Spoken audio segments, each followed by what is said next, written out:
We're looking into the Davidson Center Archaeological Park.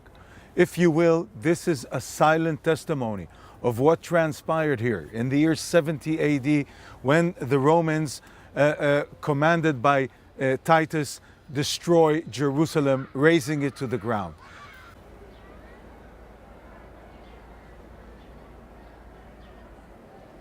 Behind me, once again, is the Davidson Center, and an archaeological excavation that took place here reveals the testimony of the destruction that took place in the year 70 AD.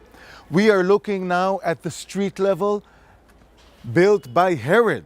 So we're looking back 2,000 years just before the destruction. The place was full of life because Jews would pilgrim to Jerusalem 3 times a year, coming to the temple.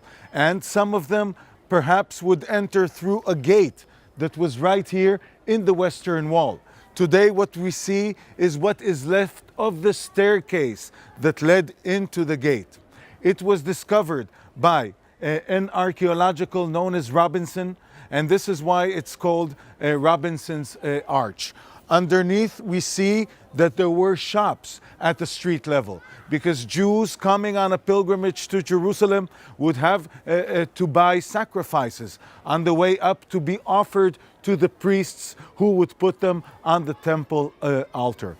Underneath the arch, the staircase, what we see is 4 shops. One of them surely was a money exchanger because Jews pilgrimaging to Jerusalem would have to change their money from shekels to a Phoenician shekel to be handed to the priests collecting the money on the Temple Mount. From here we clearly see the corner of the Western Wall and the Southern Wall. And look how beautiful these stones are that were laid here over 2,000 years ago by the builders of King Herod the Great. Look how perfectly they are chiseled. Another thing we clearly see from here is the stones that came tumbling from the top when the Roman legionnaires basically tore the Temple Mount apart. And the stones coming from the top crashed to the street level below. Another fascinating thing found here.